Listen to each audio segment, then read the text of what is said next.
Shalimar Jewelry inaugural offer. Flat 9% VA on gold ornaments, 12,500 off on purchase of 1 kg silver.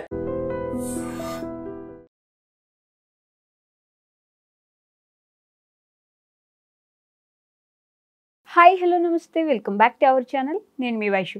స్కూల్లో అల్లరి చేస్తుందని ఒక చిన్న బాలిక మీద అల్లరి చేస్తుంది అని టీచర్ తల పగలగొట్టేసింది. తల పగలగొట్టడం వల్ల ఎముక విరిగి ఆవిడ హాస్పిటల్లో జాయిన్ అయిందనమాట. ఆ చిన్న పాప ఇప్పుడు కొంచెం డేంజర్ పొజిషన్లోనే ఉంది. అంటే అల్లరి చేస్తుందని టీచర్లు అంత బలంగా దారుణంగా కొట్టాల్సిన అవసరం ఉంటుందా, లేకపోతే అది అనుకోకుండా జరిగిపోయిందా?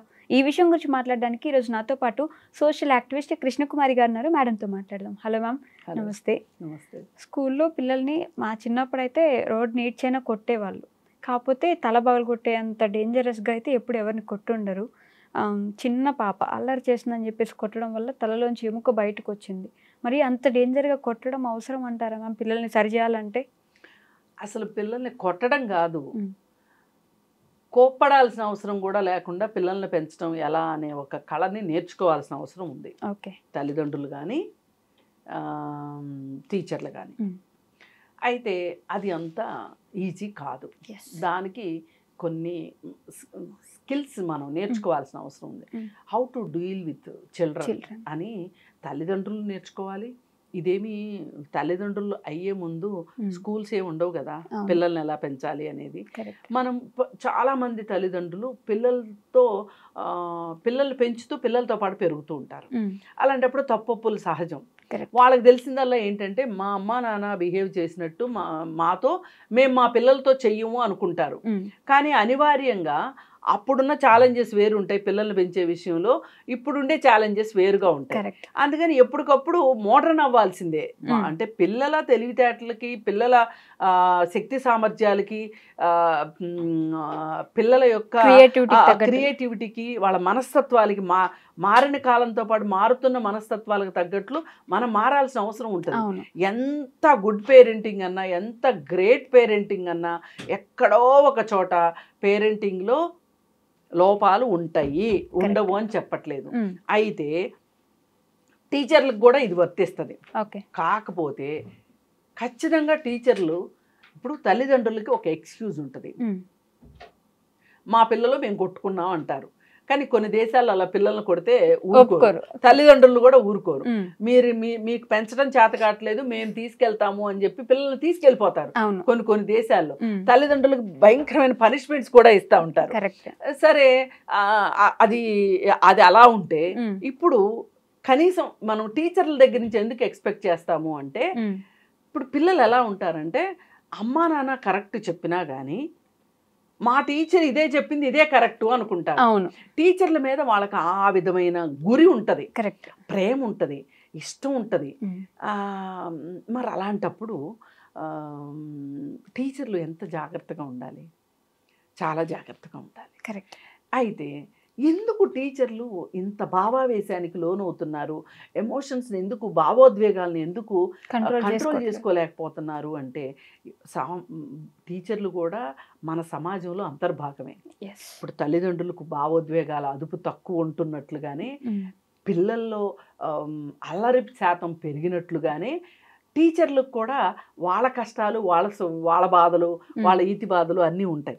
సరే, ఈ పరిస్థితుల్లో ఏం జరుగుతుంది అంటే, టీచర్లు మోడర్న్ అవుట్లుక్ తోటి పిల్లల్ని డీల్ చేయటం ఎట్లా అనేది వాళ్ళకి ప్రతి సంవత్సరం కానీ ప్రతి 6 నెలలకు ఒకసారి కానీ రిఫ్రెష్మెంట్ కోర్సులు పెట్టాలి టీచర్లకి. అలాగే మనం స్కూళ్ళల్లో కౌన్సిలర్స్ ఉండాలి అని అంటున్నాం, సైకాలజిస్టులు ఉండాలి అంటున్నాం.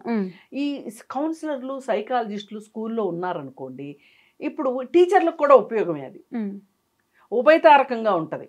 వీళ్ళు కూడా కొంచెం రిఫ్రెష్ అయ్యి మైండ్, వీళ్ళు కూడా పిల్లలకి సంబంధించి, పిల్లలు కూడా అంత తక్కువలేం కాదు బాబోయ్. ఇప్పుడు మన ఇంట్లో 2 పిల్లల్ని మనం పెంచలేకపోతుంటే ఒక టీచర్ 60 మంది పిల్లల్ని, 30 మంది పిల్లల్ని ఎలా పెంచుతారు అనేది కూడా ఒక పాయింట్. కరెక్ట్. అసలు మామూలుగా రూల్స్ రెగ్యులేషన్స్ ప్రకారం ఏంటంటే 1:30.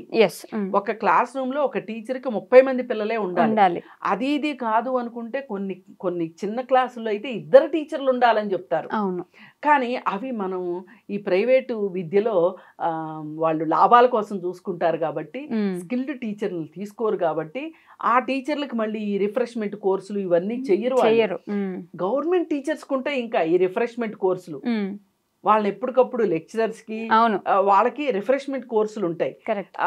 సిలబస్ మారినప్పుడల్లా వాళ్ళకి క్లాసెస్ ఉంటాయి సపరేట్గా. కానీ మనం ఏంటి గవర్నమెంట్ స్కూల్లో చదువు బాగా రాదు అని మనం ప్రైవేట్ స్కూల్కి పంపిస్తాం.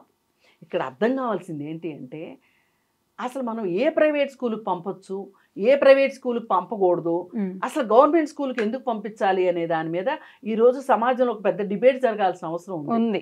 ఎందుకంటే ఇప్పుడు డిఎస్సి రాయాలి అంటే బిఏ చదవాలి, బీకామ్ చదవాలి, బిఎస్సి చదవాలి. అంటే ఏదైనా ఒక గ్రాడ్యుయేషన్ చేసిన తర్వాత బిఈడి కంపల్సరీ చేయాలి. చేసిన తర్వాత ఈ బిఈడి చేసిన వాళ్ళందరూ టీచర్లు అవుతున్నారా అంటే అవ్వట్లే. వాళ్ళకి ఆ క్వాలిఫైడ్ టెస్ట్ పెడుతున్నారు డిఎస్సి అని. ఈ డిఎస్సిలో కూడా క్వాలిఫై అయిన తర్వాత టీచర్ ఉద్యోగం ఇస్తున్నారు. అంటే ఎంత వడపోత జరుగుతుంది. కరెక్ట్. మరి అలాంటి టీచర్ల దగ్గర చదువు చెప్పించడానికి మీరు మీ పిల్లల్ని పంపరు. ఈ ప్రైవేట్ స్కూళ్ళల్లో టీచర్ల స్టాండర్డ్స్ ఎలా ఉంటాయి, వీళ్ళు ఇచ్చే జీతాలు ఎలా ఉంటాయి, అక్కడ టీచర్కి స్టార్టింగే 25,000తో స్టార్ట్ అవుతుంది మినిమం. ఏది గవర్నమెంట్ స్కూల్. ఇక్కడ ఈ ప్రైవేట్ స్కూళ్ళల్లో అట్లీస్ట్ 10-12 ఏళ్ళు పనిచేస్తే గానీ ఆ 25,000 రూపాయల శాలరీ రాదు. అవును. పైగా మరి వాళ్ళందరికీ బిఈడి ఉందా? లేదు. అసలు బిఈడి ఎందుకు పెట్టారు? ఆ ఎడ్యుకేషన్ ఎట్లా చెప్పాలి అనేది బిఈడి. అవును. బిఏ ఎవరైనా చదువుతారు, బీకామ్ ఎవరైనా చదువుతారు, బిఎస్సి ఎవరైనా చదువుతారు. కానీ ఆ బిఈడిలో ఏం నేర్పిస్తారు? స్టూడెంట్ ఎడ్యుకేషన్ అన్నీ ఉంటాయి దాంట్లో. వాళ్ళ ఎమోషన్స్ని ఎట్లా డీల్ చేయాలి అన్నీ ఉంటాయి. బోధనా పద్ధతుల్లో మనకు తర్ఫీదు ఇస్తారు బిఈడి. కరెక్ట్. మళ్ళీ ఈ బిఈడి చేసినా కానీ మళ్ళీ డిఎస్సి టెస్ట్ ఉంటుంది. ఆ టెస్ట్లో క్వాలిఫై. దానికి ముందు టెట్ ఉంటుంది. టెట్ అయిపోయిన తర్వాత డిఎస్సి. ఇన్ని ఉన్నాయి కదా. మరి ఇలాంటి టీచర్ల దగ్గరికి పంపకుండా మీరు అరకొరగా జీతాలు ఇచ్చే ప్రైవేట్ స్కూళ్ళకి పంపిస్తే పిల్లల్ని, ఆ ప్రైవేట్ స్కూళ్ళల్లో వాళ్ళకి ఇచ్చే జీతాలతోటి వాళ్ళకి స్కిల్స్ లేక, ఎమోషన్స్ మీద కంట్రోల్ లేక, అంటే గవర్నమెంట్ స్కూల్లో టీచర్లందరికీ ఎమోషన్స్ మీద కంట్రోల్ ఉంటుందని నేనేమి గ్యారంటీ ఇవ్వట్లేదు. ఎక్కడైనా అక్కడైనా నేను చెప్పేది ఏంటి అంటే టీచర్లకు కూడా ఎమోషన్స్ ఉంటాయి. బయటవి స్కూల్లో తీర్చుకుంటారు, అప్పుడప్పుడు జరుగుతూ ఉంటది. అయితే దాన్ని ఎలా డీల్ చెయ్యాలి, దాన్ని ఎలా సప్రెస్ చేయటం కాదు, ఎలా వాటిని కంట్రోల్ చేసుకోవాలి. అలాగే ఆ ఎమోషన్ వచ్చినప్పుడు ఏ మెకానిజం తోటి దాని నుంచి బయటికి రావాలి అనేది వాళ్ళకి నేర్పిస్తే తప్పితే ఈ పిల్లల చేతుల్లో ఈ టీచర్ల చేతుల్లో ఈ పిల్లలకి బడితిపోతు జరిగేది ఖాయం. అందుకని ఏంటి అంటే ఈ మధ్య ఈ కంప్లైంట్లు ఎక్కువైనాయి. టీచర్లు పిల్లల్ని కొట్టడం అనే కంప్లైంట్ ఎక్కువైంది. దీన్ని నివారించాలి అంటే తల్లిదండ్రులు కూడా ఆలోచించి గవర్నమెంట్ స్కూల్కి పిల్లల్ని పంపండి. గవర్నమెంట్ స్కూల్లో చక్కగా రేషియో ప్రకారం టీచర్స్ ఉంటారు. ఇంకోటి ఏం జరుగుతుంది అంటే మధ్యాహ్న భోజనం ఉంది, పుస్తకాలు ఫ్రీగా ఇస్తారు, ఫీజులు లేవు, నాణ్యమైన టీచర్లు బోధన చేస్తారు. కాకపోతే సరిగా చెప్పరు అనే దానికి పేరెంట్ టీచర్స్ కమిటీలు ఉంటాయి. మీరు డిమాండ్ చేయండి. టీచర్స్ని స్కూళ్ళని డిఈఓల్ని వాళ్ళు ఉంటారు, వాళ్ళని మీరు డిమాండ్ చేయండి. ఈ పలానా స్కూల్లో ఈ టీచర్లు లేరు. మొన్న ఒక ఆయన ఒక వీడియో పెట్టాడు. ఏంటి స్కూలు మొదలయ్యి 120 రోజులు అయింది, ఇప్పటికీ టీచర్లు లేరు, 120 మంది పిల్లలకి టీచర్లు లేరు అని చెప్పి వీడియో పెట్టాడు ఫేస్బుక్లో. ఇది నిజంగా బాధాకరమైన విషయం. కొన్ని స్కూళ్ళల్లోనేమో పిల్లలు తక్కువ ఉంటారు, టీచర్లు ఎక్కువ ఉంటారు. ఇవన్నీ కూడా ఆలోచించి చేయాల్సిన అవసరం ఉంది. అందుకని గవర్నమెంట్ కూడా ఈ ఉచిత విద్య కోసం అని చెప్పి వీళ్ళు చాలా బడ్జెట్ పెడుతున్నారు. ఈ పెడుతున్నప్పుడు దాన్ని సరి అయినగా ఆ ఫలాల్ని అందరికీ అందేలాగా, పేదలకి మధ్యతరగతి వాళ్ళకి అందేలాగా చూడాలి. ఇప్పుడు నేను ఈరోజే ఒక ఫేస్బుక్లో ఒక వీడియో, వాట్సాప్లో అనుకుంటా, మనము గవర్నమెంట్ స్కూల్కి పంపలేము, అలా అని ప్రైవేట్ స్కూల్కి చదివించలేము అంటే ఎవరు పంపొద్దు అన్నారు మిమ్మల్ని గవర్నమెంట్ స్కూల్కి? అదే కదా, పంపలేము, డైరెక్ట్ డిసైడెడ్ పంపలేము అంటే వీళ్ళకి స్టిగ్మా అనమాట, ప్రెస్టేజ్. రూపాయి బియ్యం తినలేము, 50 బియ్యం కొనుక్కోలేము. ఎవరు ఎవరు తినొద్దన్నారు? మీకు నామూషి ఎందుకు? ఈ నామూషి, ఈ మధ్యతరగతి నామూషి ఎందుకు? ఈ మధ్యతరగతి నామూషియే ఈ ప్రైవేట్ స్కూళ్ళను కూడా బతికిస్తుంది. కరెక్ట్.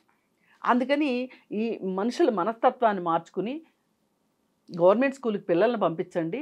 అక్కడ విద్య గనక రాకపోతే, అంటే టీచర్లు సరిగా లేకపోతే కంప్లైంట్లు పెట్టండి.